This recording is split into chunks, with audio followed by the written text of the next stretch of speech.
Yeah, I mean, you could almost get to the point where you sort of think, well, I had it all, and I don't really need anyone else. You know, I mean, I'm a self-made man. I don't need God. But I guess it was just a reminder of how frail and feeble we all are, and how we're just maybe a phone call or a circumstance away from a great trial or a difficult circumstance. So I really appreciate, in a sense, the experience of having cancer. It's made me a much better person. I'm going to share tonight some of my, insights in life, my business principles, my principles on life. I have a fairly, we all have interesting lives. I have the first part of my life, which, is basically my school years.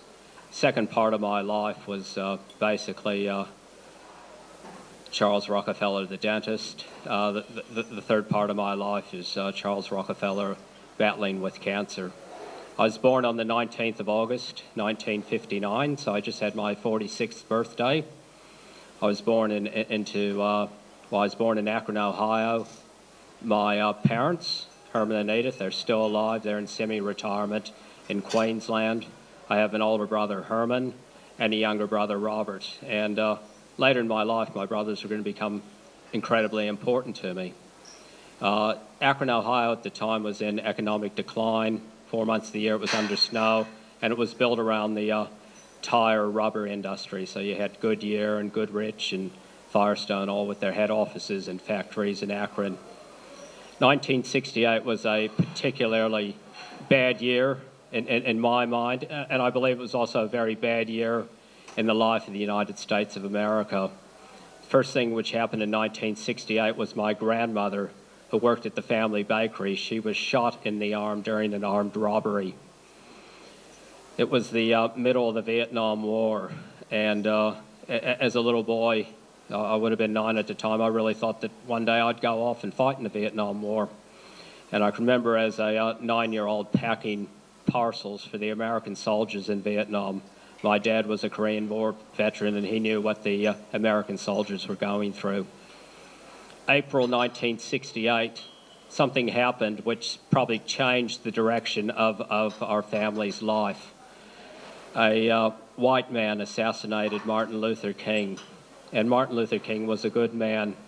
He believed people should not be judged by the color of their skin, but by the content of their character. And that assassination caused a major racial riot in Akron, Ohio. One whole strip of businesses in Akron, Ohio were looted and then burnt to the ground. In order to restore order, they had to bring in the National Guard, people in the Army, machine guns, tanks, smoke in the air, and there I was in the middle of it. And it even greatly affected our family, because one of those businesses looted and burnt to the ground was the family bakery. So no longer was there, employment for our family. The man who spoke at Martin Luther King's funeral was Senator Robert Kennedy, and I really thought that he was going to solve all the problems. I really thought he was going to be the next president of the United States of America. He had just won the Democratic primary in California.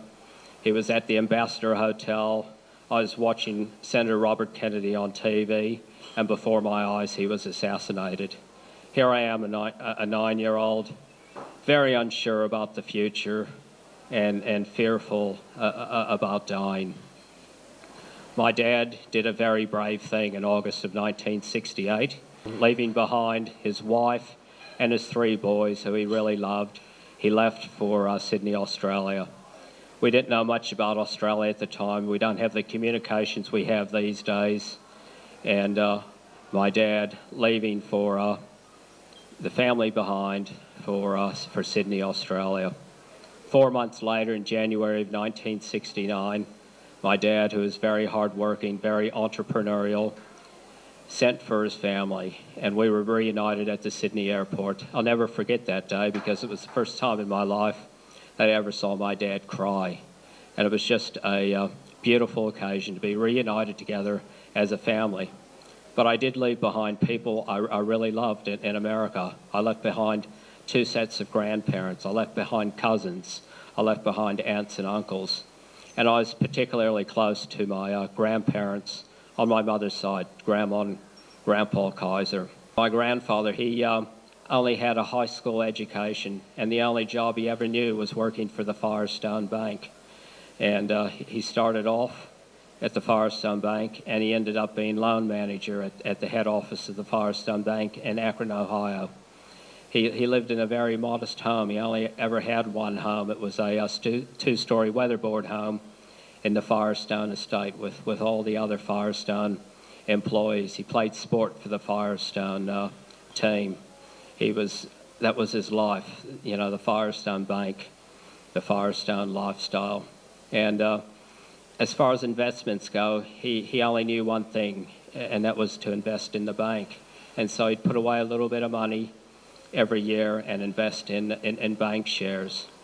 And my grandpa and grandma were good people in the sense that they valued education. And they not only sent their son through university education, but they believed it was incredibly important to send both daughters through university.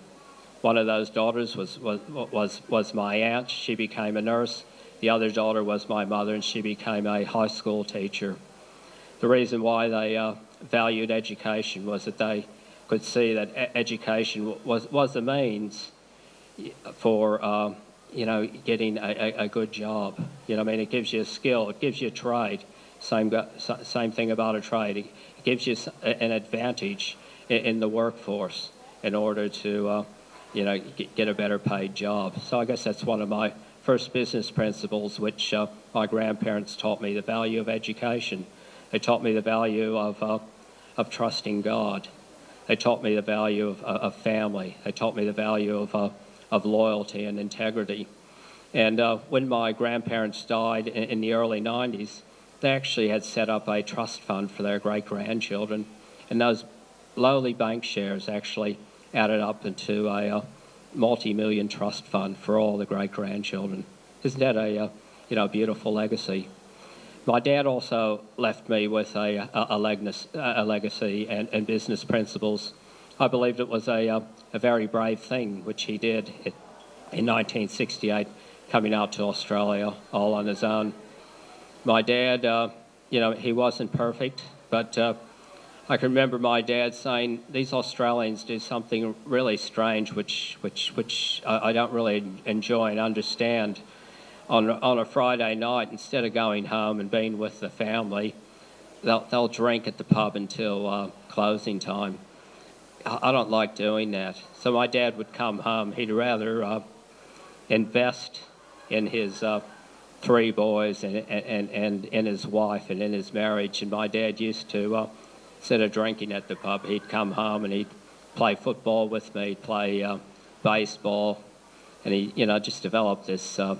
We had a bond and this love for sport, and that was a trait which I've carried on with my children.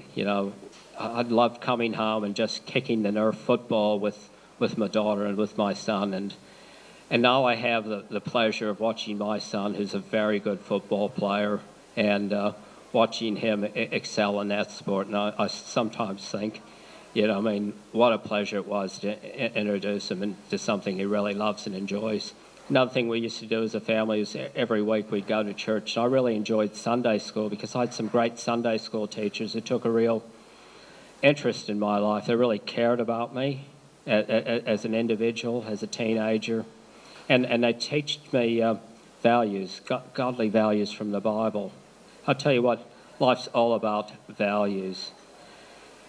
But I can remember as a 13-year-old looking up into the sky, looking at the stars, and just wondering where I fitted in the whole scheme of things, wondering what would happen to me if I died, wondering what my significance was in life.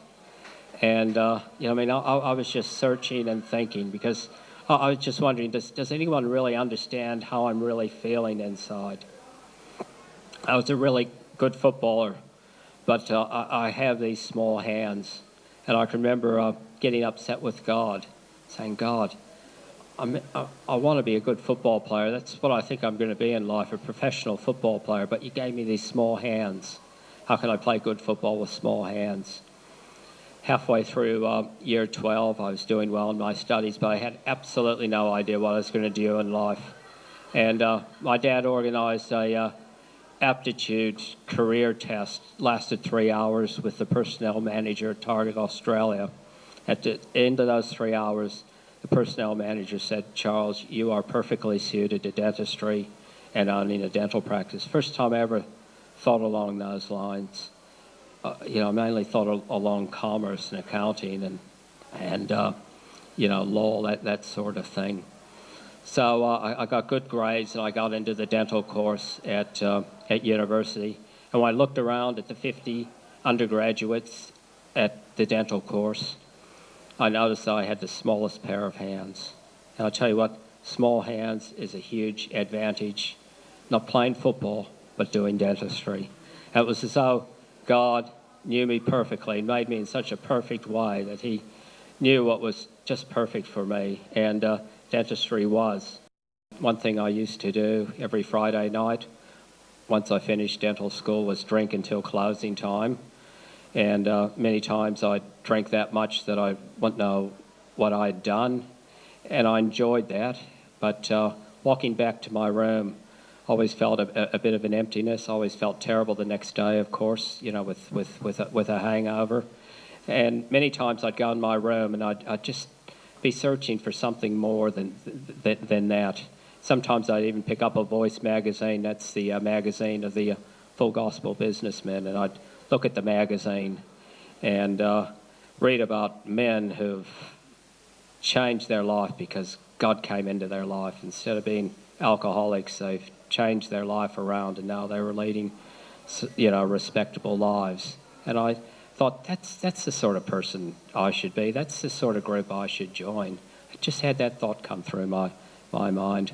One of the things I used to do, and I always had to work hard. Things didn't come easily for me. Always worked hard. I always had summer holiday jobs, factories, worked for the Grain Elevator Board, worked at the Table Tennis Center. Always worked hard. And always, studied pretty hard because I didn't have natural, brainy abilities. And as I studied, I'd listen to talkback radio, and I still enjoy talkback radio. And back in Victoria, the main talkback radio station's 3AW, and they had a Baptist minister who had a program on weekdays between 8 and midnight, and he'd just take talkback radio calls. And one Sunday night of every month, he would preach at the Collins Street Baptist Church, and I can remember this man month after month inviting his listeners to come along and hear him talk at the Collins Street Baptist Church first Sunday of every month. And I decided, well, I'm going to go down and have a look what this guy looks like. You know how you're always intrigued by how people look when you just hear their voice on the radio? So I was intrigued. So I got into the tram, and these three ladies about my age got on. This is a very important story because one of those ladies who got on I thought looked absolutely beautiful. And this little thought went through my head. It's a crazy thought. One day you're going to marry that beautiful lady who's just got on the tram. The tram continued down Elizabeth Street. When it got to Collins Street, these three ladies my age got off the tram and started to walk up towards the church, which was about 200 metres away. And I also got off the tram. And to my great surprise, they actually went into the church, and I went into the church as well. I really enjoyed hearing what Reverend Kenworthy had to say. But I met a 50-year-old guy, Bookie Brymer, who invited me along to a Bible study, which he held for young people on a Thursday night at that church. I thought, well, why not? Let's give this a go. So I started to go along to this young people's Bible study group. After a while, they got talking about Jesus and about a personal relationship with Jesus.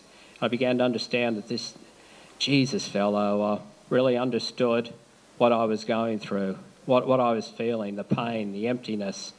And I didn't realize that this Jesus died on the cross for me 2,000 years ago, and that he loved me that much that he was willing to die on the cross for my wrongdoings, because I was doing a lot of wrong things. So I did the best thing I've ever done in my whole life. And 25 years ago, I gave my life over to Jesus, and I said, Jesus, I'm going to trust you. I started to read the Bible. I started to follow the teachings of Jesus Christ. And the good thing about Jesus and God is that once you start putting your trust in him, he has the very best intentions for your life. He has a good plan and a good purpose for your life. And he told me back then to make a few lifestyle changes, which I can now look back in hindsight and see the benefits of those lifestyle changes. One of the lifestyle changes was that I was going out with a girl for about 12 months, Kathy. Lovely girl, beautiful girl. She was very much in love with me. But from the very beginning of the relationship, I knew it wasn't right. So I told Kathy that, we'd have to break up. And the beautiful thing about that was the next person Kathy went out with, she married. The next person I went out with, I married. The other problem I had, of course, was my drinking. In order to socialize, in order to have a good time, I had to drink. And I just felt God saying to me, Charles, give away the drink. So I gave away the drink. And I realize now why God wanted me to give away the drink, because 20 years on, in order to save my life, I would need a perfectly healthy liver. Because when I was having treatment for my cancer, for my bone marrow transplant, my chemotherapy, the one thing which can pack up on you is chronic liver failure, and you can die like that from chronic liver failure. So God knew my future. He knew that 20 years down the track, I'd need to have an incredibly healthy liver in order to survive. And the other nice story in this whole situation is that lovely lady I met on the tram also happened to go to the Young People's Bible Study group. And I'm a bit of a shy person, so if I really liked someone, and all the time I used to look at her, and the thought goes through my head, one day you're going to marry that lady. I was too scared to ask her out. It took me 18 months to ask her out because I was too scared to get knocked back. It's a terrible thing to get knocked back. My self-esteem isn't the greatest, and it hurts if I get a knockback. So after 18 months, I had the courage to ask her out, and within 6 months, we were married at the Collins Street Baptist Church, the place where we met.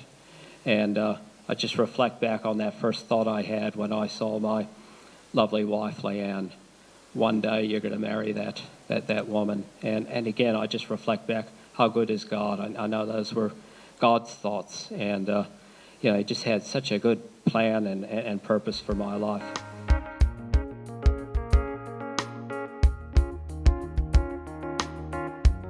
I believe that if you serve the Lord, if you put Christian values and principles in your business, the profits and the money flow at the end. I graduated from dental school in 1982. I worked for someone for a couple of years, and it's a good thing to work for others. You learn a lot by working for others before you start up your own business. And I was only out of dental school for about 2.5 years. So I was about 25 at the time, and the opportunity came up to start a very small dental practice, just a couple of operatories, a small waiting room, a small back room, and I decided that it was the right time to start my own dental practice. From the very beginning, the practice was dedicated to God. I knew where I'd come from. I knew my limitations. I wanted to run the surgery on godly principles, and I wanted it to be His surgery, not mine. I just looked on myself as like the assistant manager, the caretaker of the business. I'd always go to God for guidance and direction. And I tell you what, I don't know how many people have a business, but every day there's situations and problems, and every day you need wisdom in order to sort out those situations and problems. So there I was, 25 years of age in my dental practice. And tell you what, God was really good to me, because as I said earlier, academically I never had it, but I had advantages in other ways, and one of my best advantages was that I was willing to seek God and listen to God. few things which I thought were really important in business were your reputation. I'll tell you what, it's so important to protect your reputation and to build your reputation by acting with integrity and the highest character traits at all times.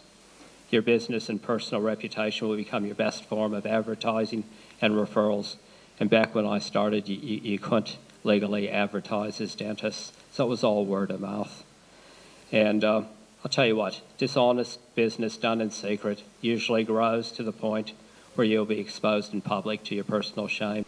It's important to enjoy your work, and I can remember always wanting to go to work. I'm not bragging here, but I never had a sick day in my life, and every day when I'd wake up on a Monday morning, I couldn't wait to get to work. I just enjoyed my work. Part of the reason I enjoyed my work is because I enjoyed the people I worked with. I enjoyed my fellow co-workers. I enjoyed my clients. It was fun to go to work. Another important thing about work is, especially when you're, say, the sole owner like I was of the business, it's important to remember what's motivating the other co-workers. It's important that you share with your other co-workers the profits, you know what I mean? So I always had incentive plans for my employees. Why should I take it all? Why not share some of it? And God taught me the importance in life of sharing what He's given me financially. It's important as business people to be accountable and transparent with others. And it's important to be accountable to your clients. I was certainly not perfect. I made mistakes. When you treat as many people as what I did, you can't help but make mistakes. And if I did create a problem, I'd make sure I'd fix it. If I couldn't fix it myself, I'd pay for it to get fixed somewhere else. Tell you what, in business it's important to have, and in life, a humble spirit and treat people with dignity. It's so important to listen to your clients, perceive their needs, and then legitimately meet those needs. Too often people look on a client as a dollar bill, just sort of think, how much money can I get out of that client? That's the wrong way of looking at a client. You got to put your client first, and you got to think of ways maybe of giving them good treatment, but at a very reasonable cost. What is best for the client? A humble, courteous manner will always attract clients to your business, while an arrogant manner will just drive them away. My dad taught me that you must work hard. My mother taught me that you must be well informed about your business. My dad taught me the importance of working efficiently, and I found out very early in my dental career what I did well, and that was maybe fillings, the white fillings, the amalgam fillings, extractions, working on kids. Well, if you do those areas well and efficiently, concentrate on those areas, and areas which you find difficulties with, maybe straightening teeth, send them somewhere else, send them where that person could do a better job. And as far as hard working goes, if you're the boss, it's important that you're maybe the first one there at work and maybe the last one to leave. You got to lead by example, okay? Example's what it's all about. It's important to have quality service. There's no substitute for quality service. And as I said earlier, if I made a mistake, I'd fix the mistake. And I always tried to be very competitively priced. And I always tried to give people what they paid for. If they paid for 30 minutes of your service, give them 30 minutes. Don't spend the first 5 minutes having a tea, coffee break and the last 5 minutes talking on the telephone, basically only spending 20 minutes with the patient and charging them for 30 minutes. I had a lot of dentists who worked for me who had that sort of philosophy. It doesn't work, okay? People aren't silly, and they eventually realize that you're not giving them 100%. It's important to have balance in life. You must have balance in your business life as that flows into your personal life. I always used to think, how successful is a financially prosperous business person if their family life's in ruin? To me, it means absolutely nothing. Is your business life compatible with your life plans and purpose? Why are you working, and why do you want to be a successful business person? What is success in business and in life? They're all issues you have to think about. I'll tell you, when we talk about what is a successful business. When I did get sick, I can actually receive a couple hundred cards from dental patients just saying how much they appreciate me, how much they love me, how they care about me, how they're praying about me. To me, that's what success is all about. To me, I felt, well, that to me is the ultimate. You know, it's worth far more than dollar bills or a nice car.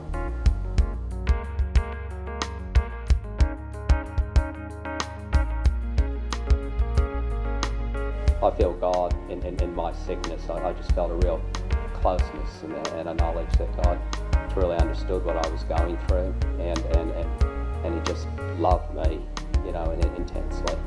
So it was it was a difficult time, but it was also a time of very positive learning. Well, I had a lump in my neck, which had been there for 12 months. I knew it wasn't a problem because, for a start, I don't get sickness. And, why would someone who's a fitness fanatic and never had a sick day in 16 years have a problem? And I finally, went along to see the doctor in order to quieten down ladies in the church and my wife who were getting a bit concerned about this growing lump in the neck. They did a little test on the Wednesday, and then on the Friday, I got the phone call from the doctor, and he said, "Charles, it's not good news. That lump in your neck's non-Hodgkin's lymphoma. You're going to have to stop work on Monday, and you're going to have to start treatment." When I was first diagnosed with cancer, the first thing I wanted to know from my insurance agent was what sort of cover I had. I thought I might have one cover. I hoped I had some sort of cover, but I wasn't sure. Those sort of things weren't important. But I tell you what, the most important thing you have in business is your ability to work and produce income.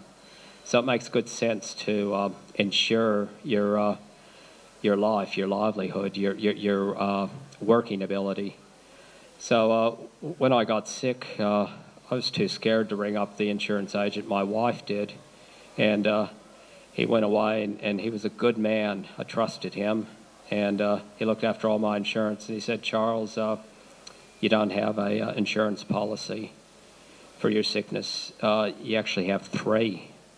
So I actually had trauma insurance, which means you get a lump sum if you get cancer, or if you have a heart attack, or if you have a stroke. I actually had business insurance, which means that the insurance firm would look after the fixed cost to your business for 12 months. And the third insurance, which I'll be on until I'm 65, is business disability personal insurance. So if I'm unable to practice dentistry, I get a wage until I'm 65. I tell you what, that wasn't my doing. I just thank God, His goodness in that situation. I just want to tell you how I felt when I was diagnosed. I was in shock. I was lying in bed. I couldn't believe it. I was very uncertain about my future. I'd my future all mapped out. I was going to be a dentist until I was 65. I was going to do this, that, and the other thing. And now I'm lying in bed, and they're giving me 5 years tops.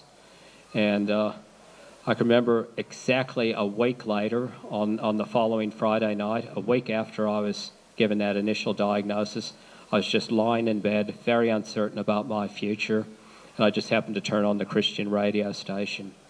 And the man who was the compere that night said, "I've never done this in my life, but I just feel as though I should make a personal request to Charles Rockefeller." I believe Charles Rockefeller is listening to this radio broadcast. He's had some bad news this week. He has cancer. But Charles, I just want you to know that we're praying for you, and we're believing that God's going to heal you. I'll tell you what, my heart was racing at 100 miles an hour. I was sweating.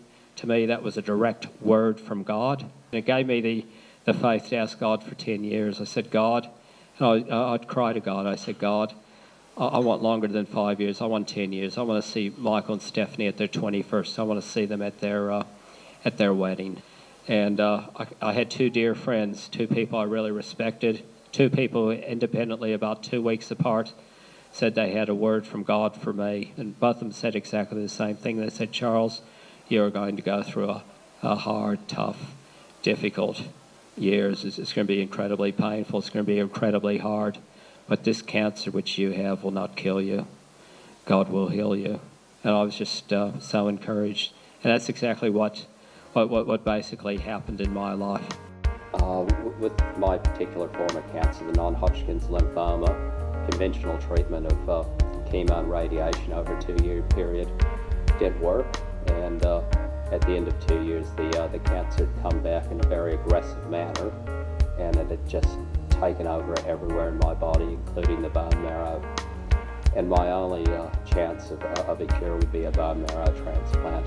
In order to have a successful bone marrow transplant, you need to have a donor. The most likely donor is a brother or a sister. I only have 2 brothers, and each brother would be a 1 chance in 4 or 25% chance of being a successful donor. They tested my brother Herman first, and he was devastated because he was not a match. Older brothers want to protect their younger brothers, and he was very sad. He would have done anything to help me get better. They tested my younger brother Robert, and of course we were just praying so hard for a match, because we knew that was our only option for a cure. We knew that if Robert wasn't a match, well, I'd be unfortunately dead within a couple of years. And my brother Robert, thank God, was a match. 1 chance in 4. And again, I see that as God knowing my future and having that brother who did match. I'll tell you what, anyone who doesn't think there's power in the blood is fooling themselves. There's great power in the blood of Jesus. There's great power in the blood which is beating through our veins right now as I speak. So I went into hospital in April of 2000. They got me all prepared. They put a tube in my chest, and that was going to be my feeding tube for all the drugs and all the foods, my lifeline. And that they gave me 2 weeks of really strong chemotherapy to kill off my bone marrow, my blood supply, my immune system, because they were all shot. They were all filled with cancer. So that's what happened, 2 weeks of strong chemo. At the end of 2 weeks, I was given my brother Robert's stem cells, and what it was like a blood transfusion. They just went into my bone marrow, my empty bone marrow, and within days, I had my brother Robert's bone marrow.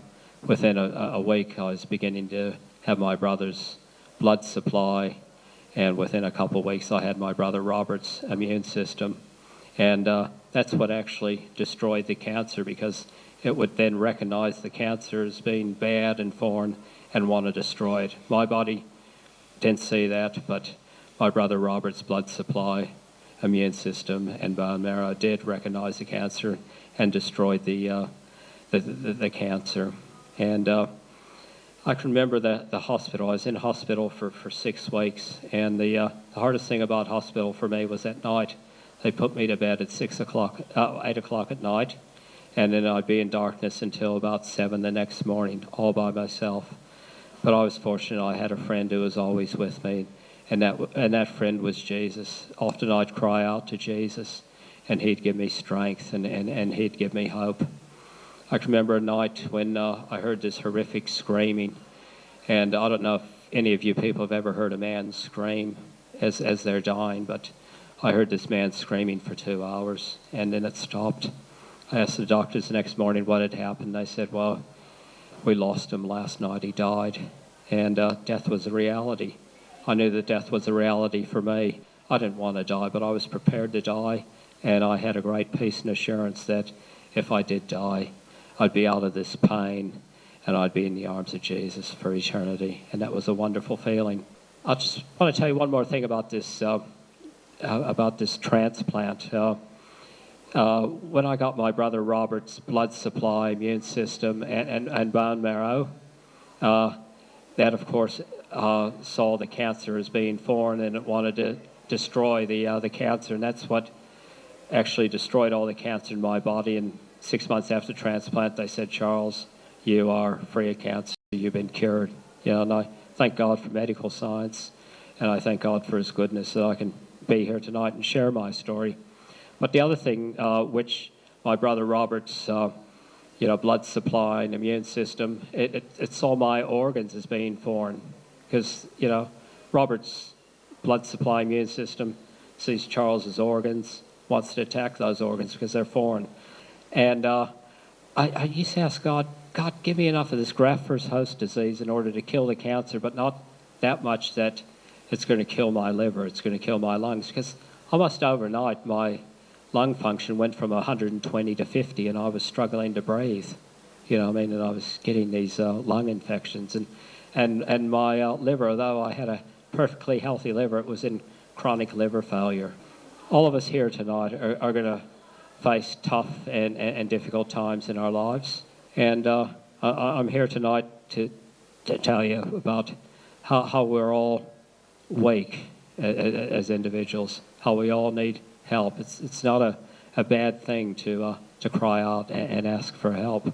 So I'm here tonight for anyone who might have a problem or a difficulty in life. You know what I mean? If you're going through a relationship problem, if you're going through a problem with your business, if you're going through a problem with your health, look, I'm happy to pray on your behalf to God, because the God I know is a good God. He has our very best intentions at heart.